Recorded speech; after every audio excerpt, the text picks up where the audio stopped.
हाय, मैं हूं शानु सिन्हा और आज मेरे साथ हैं मिस्टर अनिमेश कुमार। मिस्टर अनिमेश कुमार 16 साल का ट्रेडिंग एक्सपीरियंस रखते हैं and he is an industry expert with Motilal Oswal. He is also founder of haptic university. Share trading की सारी इनसाइट्स के बारे में डिस्कस करेंगे। हम डिस्कस करेंगे कि क्या इश्यूज आते हैं जब आप शेयर ट्रेडिंग को दिमाग में रखते हैं। हम डिस्कस करेंगे कि ये फील्ड चैलेंजिंग है या ईजी है। हम डिस्कस करेंगे कि क्यों इस फील्ड में लॉसेस का इतना बोलबाला है और लोग बहुत ज्यादा लॉसेस और इसको सट्टे से रिलेट करते हैं। हमारी कोशिश ये रहेगी कि share trading as an profession को हम समझें और उनके नुआंसेस को समझते हुए हम ये डिसाइड करें कि क्या इंट्राडे ट्रेडिंग हमारे लिए है या हमारे लिए नहीं है। क्या एक आम आदमी को इससे जुड़ना चाहिए या इससे डरना चाहिए। तो अनिमेश जी, welcome. Thank you Sanu ji for inviting the show. और हम लोग इस पे आज खुल के चर्चा करेंगे कि इंट्राडे ट्रेडिंग और स्विंग ट्रेडिंग कैसे इंडियंस हमारे कर सकते हैं और बहुत सारी जो प्रॉब्लम्स ट्रेडिंग में आ रही है उसको हम कैसे सॉल्व कर सकते हैं। तो मजा आएगा आज के आपके साथ करने में। Thank you. So Animesh ji, basically intraday और स्विंग ट्रेडिंग में क्या अंतर है? ये दो ऐसे कॉमन टर्म्स हैं जो हम अक्सर सुनते हैं। इंट्राडे ट्रेडिंग जैसे नाम बताता है, intraday with in a day, मतलब अगर आप ट्रेडिंग करते हैं और आप आज ही पोजीशन लेकर के आज ही स्टॉक को एग्जिट कर जाते हैं, मतलब 9:50 3:30 का हमारा इक्विटी मार्केट होता है, उसी में अगर हम एग्जिट कर जाते हैं तो उसको हम इंट्राडे ट्रेडिंग बोलते हैं। मतलब विद इन द मार्केट हम carry over position next day नहीं ले जाएंगे। स्विंग ट्रेडिंग में होता है कि हम वो पोजीशन नेक्स्ट डे के लिए या एक वीक के लिए भी ले जा सकते हैं। तो intraday is a fast game और swing trading is a slow game. तो आप स्लो अगर करना चाहते हैं, बिजी रहते हैं आप, तो स्लो तरीके से आप ट्रेडिंग करके भी आगे बढ़ सकते हैं। इंट्राडे और स्विंग के बीच में अगर कोई कंफ्यूज हो तो एक्चुअल क्या सेलिएंट फीचर्स होने चाहिए उस आदमी के कि वो इंट्राडे सेलेक्ट करे या वो स्विंग ट्रेडिंग सेलेक्ट करे? इंट्राडे ट्रेडिंग वो सेलेक्ट करे जो स्क्रीन टाइम दे सकता है मिनिमम 3 से 4 घंटे। अगर वो मॉर्निंग में बिजी हैं या आफ्टरनून में बिजी हैं तो उनको इंट्राडे ट्रेडिंग नहीं करनी चाहिए। और अगर कोई प्रोफेशनल है या कोई पर्सन है जो इंट्राडे ट्रेडिंग करना चाहते हैं तो उनके पास मॉर्निंग में एटलीस्ट 3-4 घंटे का टाइम होना चाहिए। बेटर होगा कि 9 to 3:30 फुल टाइम ट्रेडर जिसको हम बोलते हैं, लेकिन अगर सुबह का 3 घंटा भी वो निकाल लेते हैं तो विच इज मच बेटर। लेकिन अगर इतना भी टाइम नहीं है तो इंट्राडे ट्रेडिंग नहीं करनी चाहिए, फिर आप स्विंग ट्रेडिंग पे ही चले जाएं तो बेटर है। 15 मिनट या आधे घंटे बैठ के कोई ट्रेडिंग नहीं होती है। इट टेक्स एटलीस्ट 3-4 आवर्स का एक स्लॉट चाहिए रहेगा। ओके। बहुत बार हम लोग सुनते हैं रिस्क मैनेजमेंट। हाँ, ये रिस्क मैनेजमेंट को इंट्राडे ट्रेडिंग से कैसे जोड़ते हैं? मतलब ये टर्म क्या है? हाँ, क्यों इसको यूज किया जाता है इतना ज्यादा? राइट। रिस्क जैसा वर्ड है ना, रिस्क मैनेजमेंट, तो जैसा रिस्क तो हर चीज में है। तो जब हम ट्रेडिंग में कैपिटल लगाते हैं, कोई भी इंडिविजुअल मार्केट में आता है तो वो कोई कैपिटल लेकर के आता है। फॉर एग्जांपल 5 लाख या 10 लाख या 1 लाख, जो भी उसका कैपिटल है, उस कैपिटल पे उसको सबसे बड़ा रिस्क होता है कि मेरा कैपिटल खत्म ना हो जाए। तो हर ट्रेड एक अपॉर्चुनिटी होती है, हर ट्रेड एक तरह का रिस्क है। शायद उस ट्रेड में प्रॉफिट आएगा, शायद उस ट्रेड में लॉस होगा, शायद उस ट्रेड में प्रॉफिट या लॉस कुछ भी नहीं होगा। तो 3 ही आउटकम होते हैं एक ट्रेड के, या तो प्रॉफिट, लॉस या नो प्रॉफिट नो लॉस। तो अब पॉइंट आता है कि रिस्क मैनेजमेंट से हम क्या कर सकते हैं। हम अपने रिस्क को कंट्रोल कर सकते हैं। मतलब it is like brake in the car, कि अगर आपको पता है कि ट्रैफिक सामने है और आपने गलत तरीके से या गलत ट्रैफिक में चले गए हैं या व्हाटएवर, तो आप वहां पे अपनी कंट्रोल करके उसको चेंज कर सकते हैं। अनलिमिटेड रिस्क नहीं है, मतलब हर ट्रेड एक रिस्क है, लेकिन आप अपने रिस्क को डिफाइन कर सकते हैं। अगर आपने डिसाइड किया कि मेरे पास 1 लाख रुपए है और मैं हर ट्रेड में 2,000 रुपए का रिस्क लूंगा, तो अगर आपने 50 ट्रेड करे तो ऐसा तो नहीं है कि 50 पे 50 ट्रेड गलत हो जाएंगे। अगर आपके पास एक सिस्टम है, नॉलेज है, स्किल्स है, तो आपके बहुत सारे ट्रेड सही भी हो सकते हैं, कुछ ट्रेड उसमें से गलत भी हो सकते हैं। तो जो गलत होंगे उनमें आपको बहुत कम लॉस आएगा। सबसे इंपॉर्टेंट पॉइंट यही है कि प्रोफेशनल ट्रेडर रिस्क मैनेजमेंट जरूर करता है, क्योंकि उसको पता है कि दुनिया में ऐसी कोई स्ट्रैटेजी नहीं है, कोई ऐसा सिस्टम नहीं है, कोई ऐसी टेक्निक नहीं है जो 100% हो। तो आपको जो भी ट्रेडर है उसको यही समझना है कि हम कोई भी स्ट्रैटेजी फॉलो करें, कोई भी सिस्टम फॉलो करें, उसमें रिस्क मैनेजमेंट जरूर रखें। स्टॉप लॉस एक वर्ड होता है कि अगर हम ट्रेड ले रहे हैं तो हमें पता होना चाहिए कि मान लीजिए हमने एक 500 रुपीज पे कोई स्टॉक बाई किया और वो नीचे जा रहा है, तो हमको पता होना चाहिए मैं कहाँ पे उसको कट करना है। ऐसा नहीं होना चाहिए कि वो हम अनलिमिटेड तरीके से वेट कर रहे हैं। कुछ लोग 500 का स्टॉक 400 आ जाता है तब भी वेट कर रहे हैं, 300 आ रहा है तब भी, फिर वो उसको लॉन्ग टर्म के लिए होल्ड कर लेते हैं। ये नई टेक्निक चलेगी। आपको छोटा रिस्क डिफाइन करना पड़ेगा। दैट इज वाई आपको ट्रेडिंग मीन्स क्विक, आपको जल्दी। इन्वेस्टर और ट्रेडिंग में फर्क है ना, तो वो रिस्क मैनेजमेंट वर्ड इंपॉर्टेंट है ट्रेडिंग में। हाँ, पॉइंट ये कि जब आप स्टॉक मार्केट में बहुत सारे स्टॉक्स हैं, मतलब थाउजेंड्स, बहुत सारे स्टॉक्स हैं, कौन सा स्टॉक हम सेलेक्ट करेंगे और कौन सा स्टॉक नहीं सेलेक्ट करेंगे, ये एक बहुत बड़ा साइंस है। तो एक साइंस होता है टेक्निकल एनालिसिस, जिसके बेस पे हम जाकर के स्टॉक सिलेक्शन कर सकते हैं। अगर हम स्विंग ट्रेडिंग करना चाहते हैं या इंट्राडे ट्रेडिंग करना चाहते हैं, तो ये दोनों चीजें टेक्निकल एनालिसिस से की जा सकती हैं। और एक कॉमन पर्सन अगर उसको बेसिक अंडरस्टैंडिंग है कंप्यूटर्स की, बेसिक मैथ्स की, up to fourth class only, ऐसा नहीं कि आपको you need to be very good at something, तो just you need some basic things, right. तो इंट्राडे ट्रेडिंग और स्विंग में जो हम लोग डिस्कशन कर रहे हैं उसमें बस यही है, रिस्क मैनेजमेंट जो आपने बोला वो यही है कि हमें रिस्क डिफाइन करके चलना चाहिए। अनलिमिटेड लॉस का कोई ऑप्शन ऐसा नहीं है कि अनलिमिटेड लॉस हो जाएगा, जो एक मार्केट में या दुनिया में एक वर्ड है ना कि गैम्बलिंग की तरह से मार्केट में लोग आ जाए, कुछ लोग का 5 लाख नुकसान हो गया, 50 लाख नुकसान हो गया। ये चीजें नहीं तभी होती हैं जब कोई रिस्क मैनेजमेंट नहीं करता। ओके, तो अगेन मैं सिलेक्शन पे ही आता हूँ। क्या लिक्विडिटी मेरे पास होनी चाहिए, किस वॉल्यूम में मेरे को खेलना चाहिए, ये कैसे डिसाइड होगा? हाँ, अब लिक्विडिटी एंड वॉल्यूम दो बहुत इंपॉर्टेंट टर्म्स हैं मार्केट में। लिक्विडिटी का मतलब होता है कि ऐसा कोई स्टॉक ना हो जिसमें बाइंग एंड सेलिंग हो ही ना रही हो, मतलब बहुत कम बायर सेलर अवेलेबल है। लिक्विडिटी का मतलब उसमें बहुत सारे लोग अवेलेबल हो, बहुत सारे बायर सेलर का ट्रांजैक्शन हो रहा हो। वोलेटिलिटी इंट्राडे ट्रेडर के लिए बहुत इंपॉर्टेंट है। मैं आपको एक और एग्जांपल देता हूँ। Short term trading and long term trading दो तरीके की ट्रेडिंग स्टाइल है, जिसमें से इन्वेस्टर को हम लॉन्ग टर्म इन्वेस्टर बोलते हैं। ट्रेडर शॉर्ट टर्म के लिए काम करता है, चाहे वो इंट्राडे हो चाहे वो स्विंग ट्रेडर। इंट्राडे ट्रेडर एक दिन के लिए काम करता है, स्विंग ट्रेडर एक हफ्ते के लिए, 15 दिन के लिए स्टॉक्स होल्ड करता है, फिर वो एग्जिट कर जाता है। वो एक महीने से ज्यादा पोजीशन नहीं कैरी करेगा। अब लिक्विडिटी और स्टॉक, जो आपने वर्ड यूज करा लिक्विडिटी एंड वॉल्यूम, जब हम शेयर कोई सिलेक्ट करते हैं या स्टॉक को सिलेक्ट करते हैं या ऑप्शन का कोई बाइंग करते कुछ भी करते हैं, तो उसमें हमें चेक करना होता है कि लिक्विडिटी एंड वॉल्यूम कितना है। और ये चीज हम टेक्निकल एनालिसिस से बहुत अच्छे से डिफाइन कर सकते हैं। हम किसी ऐसे स्टॉक में ना चले जाएं जिसमें लिक्विडिटी हो ही ना और हम उसमें फंस जाएं और हमारे ट्रेड एग्जिट ही नहीं हो रहे। तो ऐसा नहीं होना चाहिए, मतलब it's not be a dry market, अच्छा खासा उसमें वॉल्यूम होना चाहिए। हम लोग सेटअप्स के बारे में बहुत सुनते हैं, आए दिन सुनते रहते हैं सेटअप्स के बारे में। सेटअप्स का क्या रोल होता है? वो स्ट्रांग होना चाहिए, वो एवरेज होना चाहिए? सेटअप्स को थोड़ा डिफाइन करिए प्लीज। 3 वर्ड चलते हैं मार्केट में, सेटअप, स्ट्रैटेजी और सिस्टम। तीनों का मोटा मोटा मतलब एक ही है कि एक, फॉर एग्जाम्पल कोई भी वर्क है उसको करने का एक तरीका होता है, टेक्निक होती है। अगर आपने मार्केट में एक प्रॉपर सेटअप बना करके काम कर रहे हैं, for example proper strategy define करके काम कर रहे हैं, तो आपका पॉसिबिलिटी ऑफ प्रॉफिट बढ़ जाता है। अभी क्या है कि मान लो आपने एक दिन में 5 ट्रेड करे या 3 ट्रेड करे और महीने में 60 ट्रेड्स हो गए, 20 डेज मार्केट ओपन होता है। अब 60 में से कितने गलत होंगे कितने सही होंगे आपको नहीं पता। तो वो जो सेटअप आपने डिफाइन करा, इट इज लाइक ट्रेडिंग करने से पहले हमारे पास एक सेटअप है। उस सेटअप के बेस पे हम 20 डेज तक लगातार ट्रेड करेंगे, जो हमारा सेटअप और स्ट्रेटजी बोलेगा। और ऑफ कोर्स उसमें कुछ एनालिसिस ऐड होंगे कुछ। अब पॉइंट क्या है कि अगर हम सेटअप हटा दें या स्ट्रेटजी हटा दें, हम ऐसे ही 60 ट्रेड करें, तब भी कुछ सही हो जाएंगे कुछ गलत हो जाएंगे। लेकिन सेटअप और स्ट्रेटजी और टेक्निकल एनालिसिस, वॉल्यूम, लिक्विडिटी, ये सारी चीजें यूज करने से हमारा एक एज क्रिएट हो जाता है। हम विनिंग फैक्टर हमारे बढ़ जाते हैं। तो शायद हमारे 60 में से अगर 60 ट्रेड कर रहे हैं तो शायद हमारे 40 ट्रेड सही हो सकते हैं, 20 गलत हो सकते हैं, 15 गलत हो सकते हैं, लेकिन ऐसा कभी नहीं होगा कि 60 के 60 सही हो जाए। तो अभी क्या हो रहा है कि जो लोग बिना सेटअप और बिना स्ट्रैटेजी के काम करते हैं, उनके 60 में से 5 ट्रेड सही होते हैं, 55 गलत होते हैं। That is why they are losing money in the market. हम लोग क्या कर रहे हैं कि हम जो अब हमारे जो प्रोग्राम में लोग आते हैं, हम उनको जो सिखाते हैं, ट्रेनिंग देते हैं, तो दे आर लाइक कि उनके 60 में से बहुत सारे ट्रेड सही हो जाते हैं, काफी कम ट्रेड है जो गलत होते हैं, तो नेट नेट वो पैसा बना लेते हैं। It is like a business. तो सेटअप में जो इंडिकेटर्स होते हैं हम उन्हीं पे खेलते हैं। तो आपने सेटअप दिया, सेटअप हम सीख गए, उसके बाद भी लोग क्यों लॉस में जाते हैं, क्यों हारते हैं? ये बिल्कुल बहुत इंपॉर्टेंट पॉइंट है कि फॉर एग्जांपल आपको कार ड्राइविंग से मैं कोरिलेट करता हूँ, एक एग्जांपल देता हूँ। आप कार ड्राइव करते हो, आपको स्टीयरिंग पता है, क्लच पता है, एक्सीलरेटर पता है, लेकिन व्हेन इन योर ट्रैफिक, अगर आप ट्रैफिक पे हो और आपका इमोशंस कंट्रोल छूट गया, तो वो टूल्स आपके लिए खतरा बन सकते हैं। मींस आप अगर ड्राइव कर रहे हो और आपने एक्सेलरेशन ज्यादा कर दिया और आपने देखा ही नहीं कि ट्रैफिक में क्या हो रहा है, तो इमोशंस का बहुत बड़ा रोल है ट्रेडिंग में। तो टूल्स तब तक नहीं काम करेंगे जब तक आपका इमोशनल कोशेंट अच्छा नहीं है। उसकी भी हम लोग, मतलब जब हमारे जो एक्चुअली में अगर मैं आपको बोलूं तो there are 3 pillars of the trading.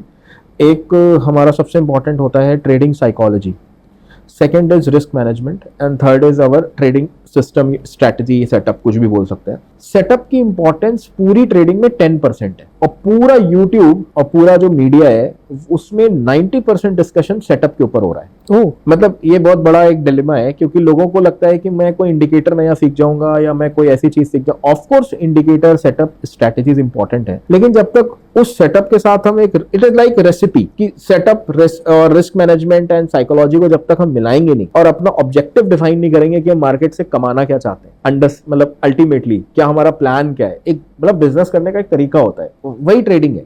तो जब आप तीनों चीजों को मिक्स करेंगे then you will make lot of things in the market. Option buying जो एक बहुत पॉपुलर स्टाइल है, राइट। किसे करनी चाहिए, कैसा होता है, और इसको आदमी अगर शुरू करता है तो क्या गलतियां उससे होती हैं? ऑप्शन बाइंग अभी इंडिया में बहुत बड़ा मार्केट है, और ऑप्शन बाइंग लोग इसलिए करते हैं, सबसे बड़ी वजह है कि कम पैसे में बड़ा प्रॉफिट आने की पॉसिबिलिटी है। और बहुत से लोग ऐसा बोलते हैं कि ऑप्शन बाइंग में प्रॉफिट होता ही नहीं है। मेरा ऐसा मानना है कि हर ट्रेडिंग स्टाइल में प्रॉफिट होता है, लॉस होता है। इट्स अप टू यू कि आपने उसकी कितनी अंडरस्टैंडिंग है, कितनी ट्रेनिंग ली है। फॉर एग्जांपल, मैं अगर क्रिकेट नहीं खेल पाता हूँ तो मैं ये नहीं बोलूंगा ना कि क्रिकेट में कोई नहीं खेल पाता है। तो it is like option buying को लोगों ने अभी मार्केट में इंडिया में जुआ बना लिया है। एक गैम्बलिंग एटीट्यूड आ गया है कि 2000 के 20,000 भी हो जाते हैं एक्सपायरी ट्रेडिंग सेशंस में, 5,000 के 50,000 भी हो जाते हैं। तो आप अगर ऑप्शन बाइंग करना चाहते हैं तो आपको टेक्निकल एनालिसिस बहुत अच्छी एज दे सकता है। हमारे पास बहुत सारे सिस्टम्स हैं, बहुत सारे सेटअप्स हैं जो लोगों को हम सिखाते हैं, जिससे वो ऑप्शन बाइंग में बहुत अच्छा कर रहे हैं। ऑफ कोर्स ये सारी चीजें इतनी सिंपल नहीं है, तो इसमें माइंडसेट का भी गेम है, बहुत इंपॉर्टेंट है। अगर इतना मतलब इट इज लाइक लोगों को लगता है कि बहुत कॉम्प्लेक्स होगा। पॉइंट यह है कि थोड़ी सी भी लोग एफर्ट नहीं डालना चाह रहे हैं, थोड़ा सा भी सिस्टमैटिक तरीके से काम नहीं करना चाह रहे। अगर ऑप्शन बाइंग करना चाहते हैं तो ऑप्शन बाइंग में आपको you need lot of understanding of the market, और एक सिस्टम डिफाइन कर लेंगे तो चीजें इजी हो जाएंगी। इट इज लाइक मैगी का बनाने का रूल है ना, 1 2 3 4 कि ये करो मैगी बन जाती है। तो हमने उसको स्टेप डाउन कर दिया है, मतलब एक प्रोसेस में कन्वर्ट कर दिया है कि कोई भी ट्रेड कर सकता है। हाँ, ये बात जरूर है कि उसको इमीडिएटली ऐसा नहीं होगा कि विद इन अ मंथ या विद इन अ वीक वो सीख जाएगा। इट टेक्स सम डेज, मतलब 6 महीने लग सकते हैं, 3 महीने लग सकते हैं, वो एक लेवल पे पहुंच सकता है ऑप्शन बाइंग। अनिमेश, एक बहुत इंपॉर्टेंट क्वेश्चन जो मेरे ख्याल से हर कोई जानना चाहता होगा वो ये है कि क्या एक्चुअली इससे एक फिक्स्ड मंथली इनकम आ सकती है? हाँ, ये बहुत अच्छा सवाल है। फिक्स्ड मंथली इनकम आ सकती है या नहीं आ सकती है? आंसर इज यस और नो बोथ। कुछ लोग हैं जो इससे बहुत अच्छा कंसिस्टेंट इनकम कमा रहे हैं, कुछ लोग हैं जो इसको अभी बना नहीं पाए हैं फिक्स्ड इनकम।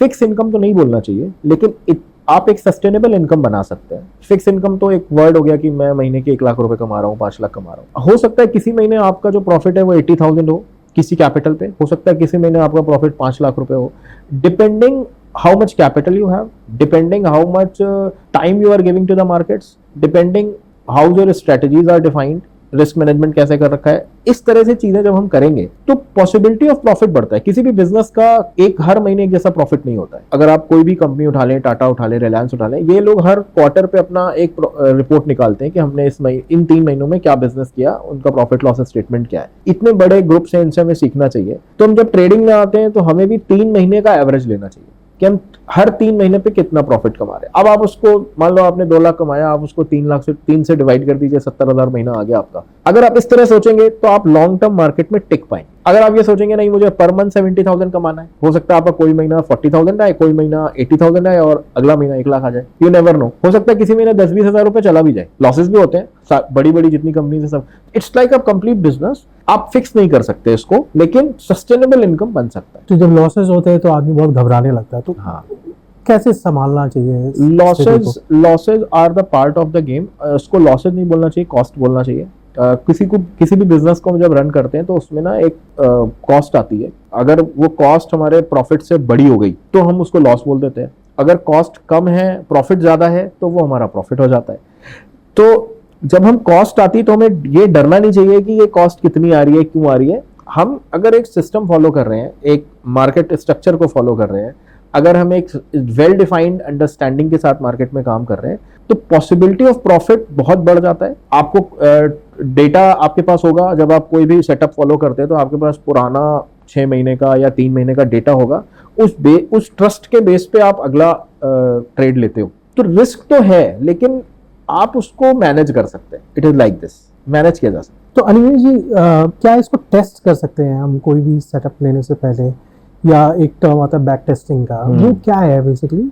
बैक टेस्टिंग जैसा वर्ड बोल रहा है ना कि पीछे जा करके हम अपनी जो भी हमने आपको सिस्टम सिखाया या स्ट्रैटेजी बताई तो Okay. आप उसको जा करके पीछे डेटा पे टेस्ट करेंगे कि ये पिछले 100 ट्रेड में 200 ट्रेड में कैसा काम कर रहा है। आप एक पैसा भी नहीं लगा रहे, just you need to check कि कैसा काम कर रहा है। सेकेंड पॉइंट ये कर सकता है हमारा ट्रेडर कि वो क्या कर सकते हैं, जा करके उसको फॉरवर्ड टेस्ट कर सकते हैं। लाइक 1 महीने तक ट्रेडिंग पे आप पेपर ट्रेडिंग पे कर सकते हैं। अब बहुत सारे वो जो लोग बोलते हैं कि सर पेपर ट्रेडिंग में इंटरेस्ट नहीं आता है क्योंकि मनी इन्वॉल्व नहीं होता है तो वो किक नहीं मिलती है, राइट। तो अगर आपके साथ ऐसी प्रॉब्लम है तो आप बहुत छोटा कैपिटल लगाइए। मैंने ऐसे ट्रेडर्स हैं, मेरे मेंटीज हैं जो 5 लाख रुपए लेके आए थे, आज वो बहुत बड़ा कैपिटल मैनेज कर रहे हैं। और बहुत सारे ऐसे लोग आए थे जो 1 करोड़ 2 करोड़ रुपए लेकर के आए थे और आज वो अच्छा नहीं कर पा रहे। बिकॉज जब मैंने उनसे बैक टेस्टिंग बोला कि आप इस स्ट्रैटेजी को टेस्ट कीजिए, एक बहुत बड़ा मिसकंसेप्शन है कि मेरे पास पैसे हैं तो मैं मार्केट में जीत जाऊंगा। There are lot of people in the market जो करोड़ों रुपए मार्केट में लॉस कर चुके हैं। पैसे का गेम है ही नहीं, it's a game of strategy, mindset and risk management. ये 3 ही पिलर हैं ट्रेडिंग के। और अगर इसको वो बैक टेस्ट करे जा करके इस प्रॉपर फिनोमेना को, तो वो 1 लाख में भी प्रॉफिटेबल हो सकता है, 50 लाख में भी प्रॉफिट हो सकता है, 1 करोड़ का भी हो सकता है। तो वो स्ट्रैटेजी जो सेम है ना, 1 कप कॉफी बना सकते हैं तो हम 100 कप कॉफी भी बना सकते हैं। सो क्या technical analysis is a fool proof method? अगर हम टेक्निकल एनालिसिस सीख गए तो क्या हम प्रॉफिट बनाना शुरू कर देंगे? Technical analysis not a full proof method, it's like a synergy. हम कई सारी चीजों को मिलाएंगे, सिनर्जेटिक एक्शन करेंगे। हम साइकोलॉजी को भी इन्वॉल्व कर रहे हैं, हम रिस्क मैनेजमेंट को भी इन्वॉल्व कर रहे हैं, हम टेक्निकल एनालिसिस को भी इन्वॉल्व कर रहे हैं, हम पर्सनल फाइनेंस के बारे में भी समझते हैं सारी चीज़ों को। जब हम सारी चीज़ों को मिलाएंगे तब जाकर के हमारा प्रॉफिट आना शुरू होगा। It's like a complete recipe. कोई एक चीज़ आपको प्रॉफिटेबल नहीं बनाएगी कि अगर आप टेक्निकल एनालिसिस में अच्छे हो गए तो आप प्रॉफिटेबल हो जाएंगे, ऐसा नहीं होगा। तीनों चीज़ों को मिलाना पड़ेगा। हमने कोविड का दौर देखा अनिमेश जी, तो उस कोविड के दौर में मार्केट में बहुत तेजी से फ्लक्चुएशंस आए। इस तरह के शॉक को कैसे अब्जॉर्व करना चाहिए? कैसे मार्केट रिएक्ट करता है? एक ट्रेडर का क्या एटीट्यूड होना चाहिए? Volatility and fluctuations are good for intraday trader. Short term traders के लिए वोलेटिलिटी अच्छी चीज है, लॉन्ग टर्म ट्रेडर के लिए वोलेटिलिटी उतनी अच्छी चीज नहीं है। जबकि वो भी अच्छी चीज है, आपको मौके मिलते हैं कम प्राइस पे चीजों को खरीदने के।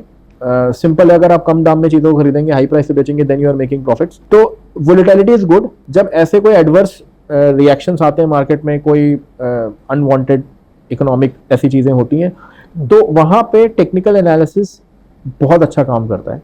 आपको उसकी अंडरस्टैंडिंग होनी चाहिए कि उस पॉइंट ऑफ टाइम पे हमें उसमें कौन सा टाइम फ्रेम देखना है, कौन सा इंडिकेटर लगाना है, कौन सी स्ट्रैटेजी यूज करनी है। तो there are things for different season for the market. अलग अलग सीजन होते हैं, लाइक अप ट्रेंड मार्केट जा रहा है, डाउन ट्रेंड जा रहा है, या मार्केट फ्लैट मार्केट चल रहा है, कहीं नहीं जा रहा है। तो हर चीजों के अलग अलग सिस्टम से अंडरस्टैंडिंग है। सो अनिमेश, आपको 16 साल से ज्यादा का एक्सपीरियंस है शेयर ट्रेडिंग में, खुद आप ट्रेडिंग करते आए हो। आपको क्या कभी ऐसा लगता है कि ये सलाह मेरे को अगर किसी ने करियर के शुरुआत में दे दी होती तो शायद आज मैं और बेहतर या और ज्यादा पोर्टफोलियो बना सकता था? अगर मैं सबसे इंपॉर्टेंट चीज बोलूंगा तो वो है रिस्क मैनेजमेंट। अभी मार्केट में क्या था, जो आज है वही पहले भी था। जैसे मार्केटिंग होती है ना, तो यूट्यूब पे सबसे ज्यादा जो अगर आप वीडियोस मिलेंगे तो वहां पे आपको मिलेंगे कि इस स्ट्रैटेजी से लाखों कमाएं, इस स्ट्रैटेजी से ये कमाएं। They are talking about strategy. हम ट्रेडर को नहीं समझ रहे हैं। जैसे हमारे साथ बहुत सारे लोग आते हैं जिनके पास कैपिटल 50,000 का है, बहुत सारे लोग आते हैं जिनके पास कैपिटल 5 लाख का है, किसी के पास 20 लाख का कैपिटल है। तीनों ट्रेडर अलग अलग है, तीनों का माइंडसेट अलग है, तीनों के एस्पिरेशन अलग है, तीनों कुछ और करना चाहते हैं मार्केट में। तो हम इंडिविजुअल ट्रेडर के साथ बैठते हैं। जब हमारे साथ कोई, हमारा एक ही मतलब एक प्रोग्राम ऐसा नहीं है कि मैंने एक प्रोग्राम बनाया हुआ है वो सभी को हम वही दे देते हैं। इंडिविजुअल हम रिलेशन बिल्ड करते हैं अपने ट्रेडर के साथ, उसको समझने की कोशिश करते हैं। देन आई विल प्रोवाइड कि यार ये स्टेप्स अगर आप फॉलो करोगे तो then you will make a consistent income और you can say consistent profit from the market. कोई क्लेम नहीं है, रिस्क इज देयर, लेकिन अगर आप एक बिजनेस की तरह करोगे, कोई भी बिजनेस अगर आप देख लो तो उसमें रिस्क तो है ही, लेकिन अगर हम उसको सही से मैनेज करके चलते हैं तो एज हमारी क्रिएट हो जाती है। सो uptix.in जो आपकी ऑर्गेनाइजेशन है, उसके अंदर आपका एक ट्रेडर्स एज मेंटरशिप प्रोग्राम चलता है। क्या है ये प्रोग्राम? किन लोगों को करना चाहिए और कितना पैसा होना चाहिए अगर इन्वेस्ट करने को, अगर मैं ये प्रोग्राम करना चाहता हूँ? ट्रेडर एज प्रोग्राम बहुत ही एक सोचा समझा एक हमारा मेंटरशिप प्रोग्राम है। जब मैं अपने दिनों की बात करूं, जब मैं अपने टाइम पे चीज़ों को लर्न कर रहा था तो मैंने बहुत स्कैटर्ड चीज़ों में सीखा कि किसी कोर्स में कुछ मिल रहा है, किसी बुक में कुछ मिल रहा है, किसी मेंटर के पास कुछ और मिल रहा है, ट्रेडर के पास और कुछ मिल रहा है। लेकिन जब मैंने 16 साल ट्रेडिंग करी, शुरू के मेरे YouTube चैनल पे बहुत सारे वीडियोस है जिसमें मेरी स्टोरी लोगों को पता है, तो मैं दोबारा उसको नहीं कवर करूंगा यहाँ पे। मैं यहाँ पे ये बात करना चाहता हूँ कि जो ट्रेडर एज प्रोग्राम है ये एक कंप्लीट होलिस्टिक प्रोग्राम है। हम किसी भी ट्रेडर को यहाँ पे इसका कोई कैपिटल कमिटमेंट नहीं है कि आपके पास इतना कैपिटल होना ही चाहिए या मिनिमम इतना या मैक्सिमम इतना, ऐसा कुछ भी नहीं है। It's a pure education.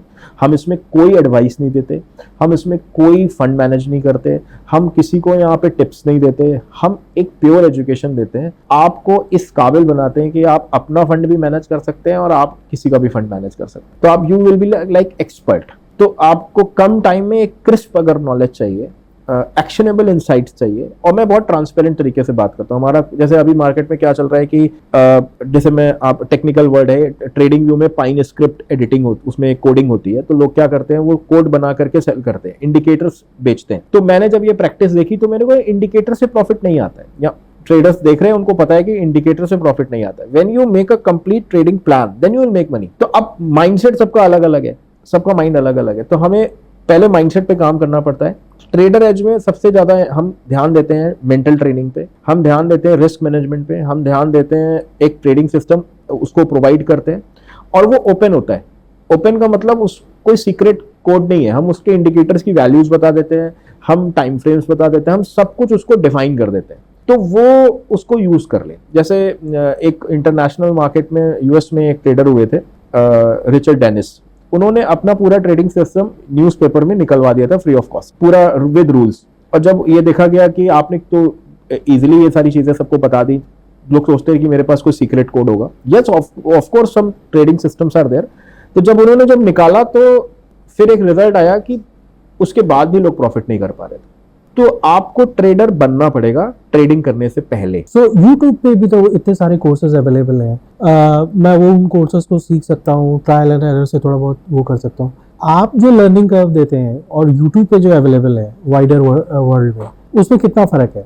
YouTube पे बहुत सारी स्कैटर्ड नॉलेज है, बहुत सारे ऐसे ट्रेडर्स हैं जो आपको बताएंगे कि मिनिमम इतना कैपिटल रिक्वायर्ड है, ये स्ट्रेटजी इसके लिए चलेगी, ऐसा चलेगा। YouTube वन वे है, आप कोई क्वेश्चन नहीं पूछ सकते, आपके पास कोई डाउट है आप पूछ नहीं सकते, लाइक आपको जो बोल दिया वो आपको करना है। फिर आपको प्रॉब्लम आती है कि मैं ये सारी चीज़ें कैसे करूं, मुझे कोई बहुत सारे छोटे छोटे सटल डाउट्स होते हैं, माइंड में आते हैं, और वो इमीडिएट सॉल्व होना बहुत ज़रूरी है।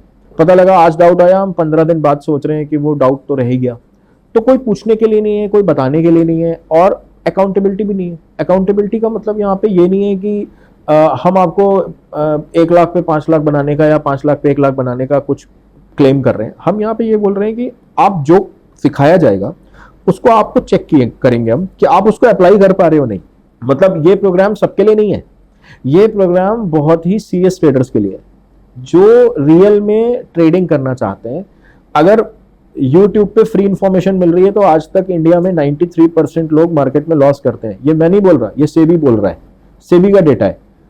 YouTube प्रॉब्लम सॉल्व नहीं कर रहा है, YouTube प्रॉब्लम बढ़ा रहा है, कॉम्प्लेक्स कर रहा है, लोगों को कंफ्यूजन हो रहा है। अभी क्या हो रहा है कि लोग ऑप्शन बाइंग इंट्राडे करने सीखना चाहते हैं, वो थोड़ी देर बाद ऑप्शन सेलिंग की वीडियोस देखने लगते हैं, इन्वेस्टिंग के वीडियोस देखने लगते हैं। तो बहुत स्कैटर्ड चीजें हैं।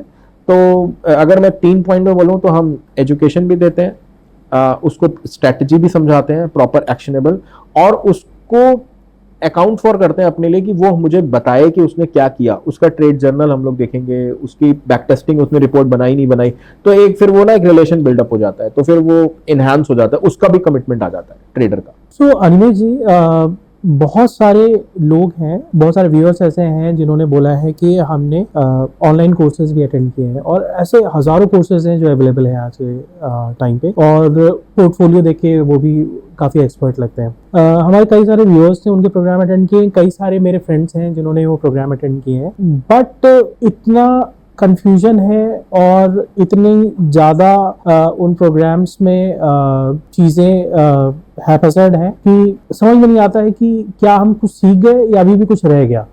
और इस कंफ्यूजन में कई बार बहुत फ्रस्ट्रेशन हो जाती है।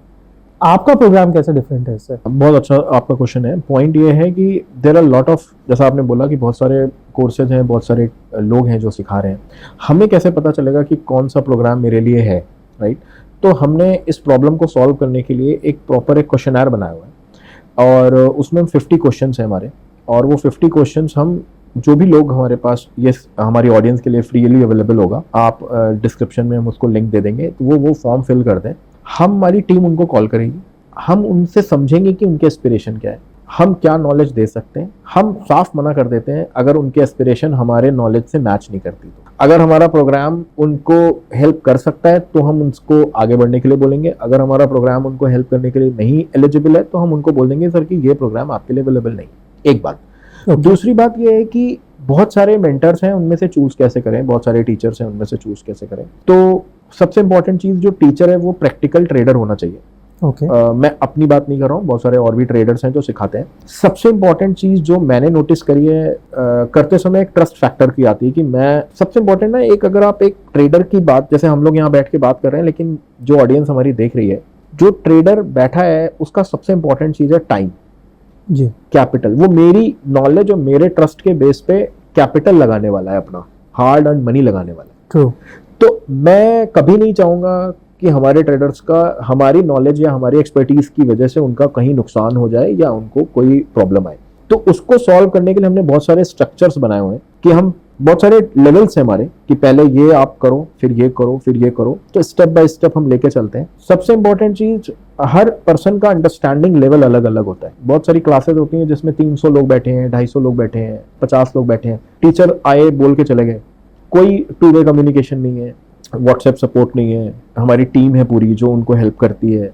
आपको क्विक रिस्पॉन्स मिलता है कि अगर आपको कोई भी डाउट है तो पॉइंट क्या है कि वहां पे वो यूजर हमसे क्वेश्चन नहीं पूछ पा रहा है, टीचर यहाँ पे है, ट्रेडर यहाँ पे है, ट्रेडर जो सीखने वाला ट्रेडर आया है वो यहाँ पे है। तो अब वो ट्रेडर तो आपकी साइकोलॉजी नहीं समझ रहा है, तो एक मेंटर की रिस्पॉन्सिबिलिटी बनती है कि वो पहले अपना लेवल डाउन करे, उस पर्टिकुलर ट्रेडर के साथ कनेक्ट करे, उसकी एस्पिरेशन को समझे, फिर अपना प्रोग्राम उसको डिलीवर करे, तो वो ग्रो करेगा। ये इंडिया में पहला प्रोग्राम है ट्रेडर एज प्रोग्राम, जिसमें हम 1-to-1 लोगों को हेल्प करने की कोशिश करते हैं। एक ग्रुप की तरह तो होता है, हमारे वीकली सेशंस भी होते हैं, हमारी रिकॉर्डेड वीडियोस भी हैं, वो भी मिलती हैं इस प्रोग्राम में लोगों को। सबसे इम्पॉर्टेंट चीज़ जो हमारे सैटरडे को, हर वीकली सैटरडे को हमारे सेशंस होते हैं, उसमें हम लोग इंडिविजुअल डाउट सॉल्विंग करते हैं, एक एक पर्सन को नोट करके।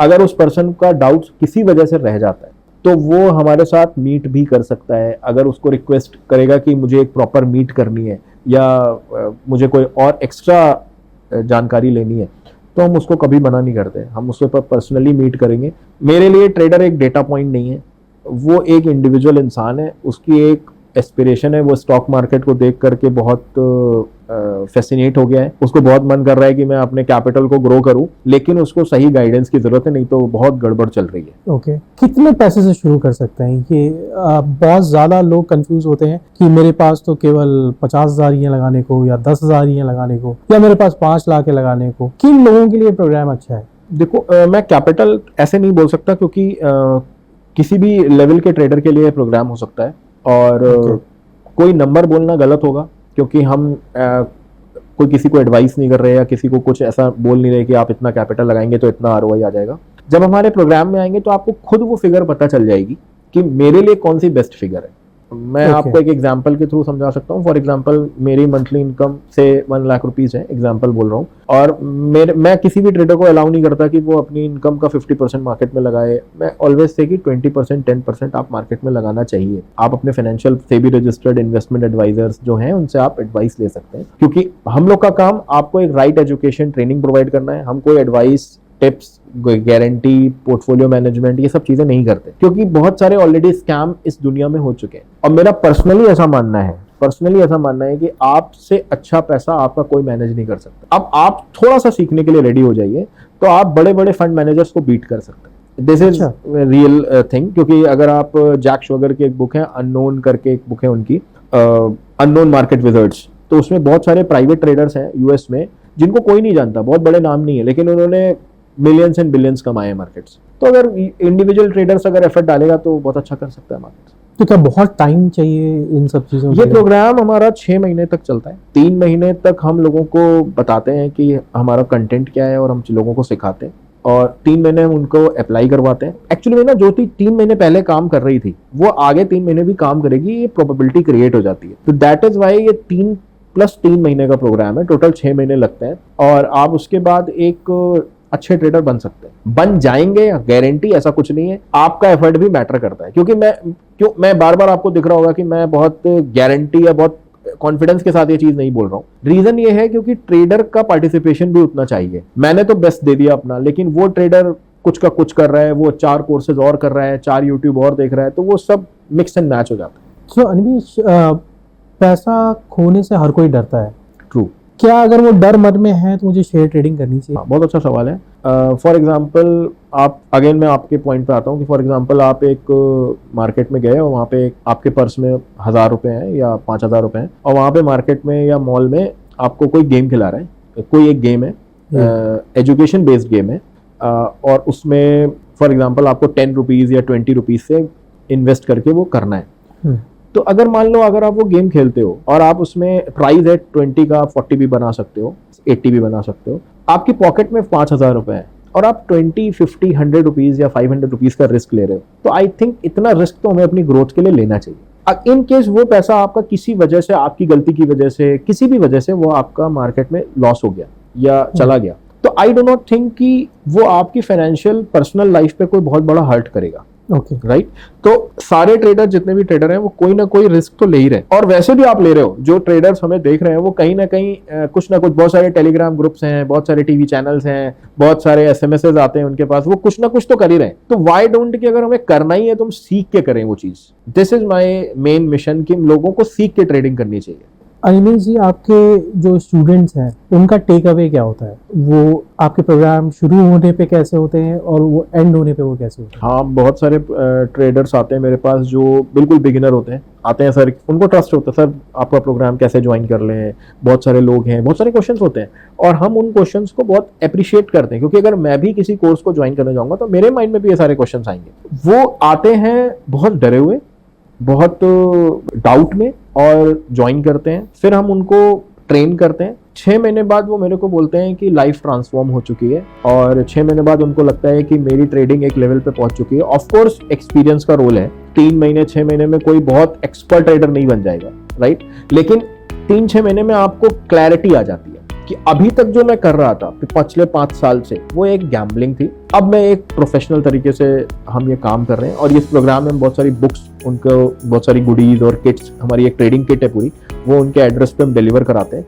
ताकि वो हमारे एक प्रॉपर, एक अच्छे से लर्न करेंगे, अच्छे से सीखेंगे।